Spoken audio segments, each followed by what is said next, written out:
yetu. Bwana Yesu asifiwe. Bwana Yesu asifiwe sana. Na leo tunaenda kuangalia katika kilimo hai, malengo ya kilimo hai. Malengo makuu ya kilimo hai. Kwanza, tunapata kipato.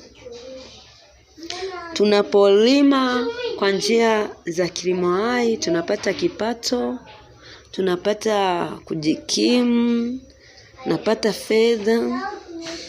Na lengo la pili ni utunzaji wa mazingira. Lazima tutunze mazingira kwa ajili ya maandalizi ya kizazi kijacho.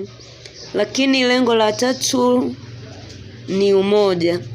Haya ni malengo makuu ya kilimo hai. Na tunaenda kuona maono ya kilimo hai.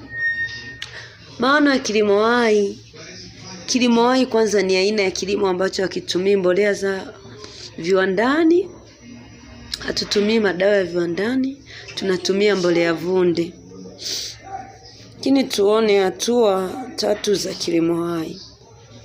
Hatua ya kwanza, lazima tuone usimamizi wa ardhi. Tunaposimamia ardhi, tutaweka mbolea vunde kwenye udongo. Usipoweka mbolea vunde kwenye udongo, utageuka na kuwa udongo wa chumvi chumvi.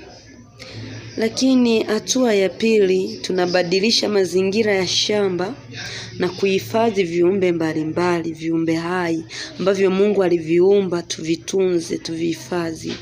Viumbe vilivyomo shambani kama ndege, chura, mijusi kwa ajili ya kula wadudu waharibifu. Lakini hatua ya tatu, tunaacha kutumia madawa ya kuua wadudu ya viwandani na kukausha